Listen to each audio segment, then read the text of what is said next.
जिस प्रकार तुमने मुझको देखा है, इस प्रकार चतुर्भुज रूप वाला मैं न वेदों से, न तप से, न दान से और न यज्ञ से ही देखा जा सकता। परंतु हे परंतप अर्जुन, अनन्य भक्ति के द्वारा इस प्रकार चतुर्भुज रूप वाला मैं प्रत्यक्ष देखने के लिए, तत्व से जानने के लिए तथा प्रवेश करने के लिए अर्थात एक ही भाव से प्राप्त होने के लिए भी शक्य हूं। हे अर्जुन, जो पुरुष केवल मेरे ही लिए संपूर्ण कर्तव्य कर्मों को करने वाला है, मेरे परायण है, मेरा भक्त है, आसक्ति रहित है और संपूर्ण भूत प्राणियों में वैर भाव से रहित है, वह अनन्य भक्ति युक्त पुरुष मझ को ही प्राप्त होता है। अर्जुन बोले, जो अनन्य प्रेमी भक्तजन पूर्वोक्त प्रकार से निरंतर आपके भजन ध्यान में लगे रहकर आप सगुण रूप परमेश्वर को और दूसरे जो केवल अविनाशी सच्चिदानंद घन निराकार ब्रह्म को ही अति श्रेष्ठ भाव से भजते हैं, उन दोनों प्रकार के उपासकों में अति उत्तम योग वेत्ता कौन है? सर्वत्र भगवत बुद्धि हो जाने से उस पुरुष का अति अपराध करने वाले में भी वैर भाव नहीं होता है। फिर औरों में तो कहना ही क्या है। श्री भगवान बोले, मुझ में मन को एकाग्र करके निरंतर मेरे भजन ध्यान में लगे हुए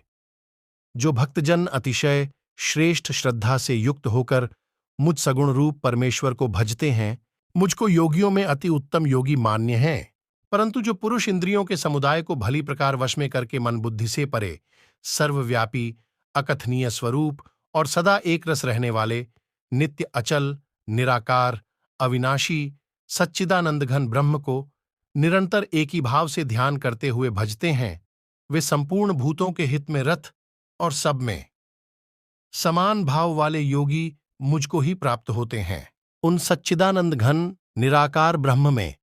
आसक्त चित्त वाले पुरुषों के साधना में परिश्रम विशेष है, क्योंकि देहाभिमानियों के द्वारा अव्यक्त विषय गति दुखपूर्वक प्राप्त की जाती है। परंतु जो मेरे परायण रहने वाले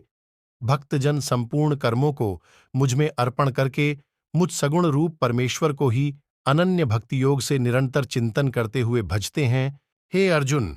उन मुझ में चित्त लगाने वाले प्रेमी भक्तों का मैं शीघ्र ही मृत्यु रूप संसार समुद्र से उद्धार करने वाला होता हूं। मुझ में मन को लगा और मुझ में ही बुद्धि को लगा,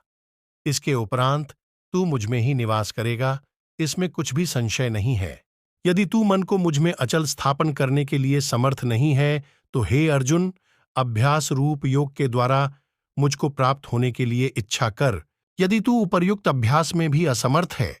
तो केवल मेरे लिए कर्म करने के ही परायण हो जा।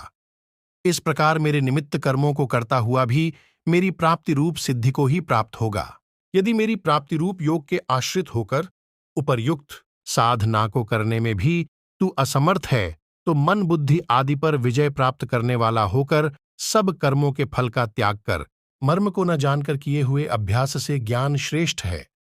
ज्ञान से मुझ परमेश्वर के स्वरूप का ध्यान श्रेष्ठ है और ध्यान से भी सब कर्मों के फल का त्याग श्रेष्ठ है, क्योंकि त्याग से तत्काल ही परम शांति होती है।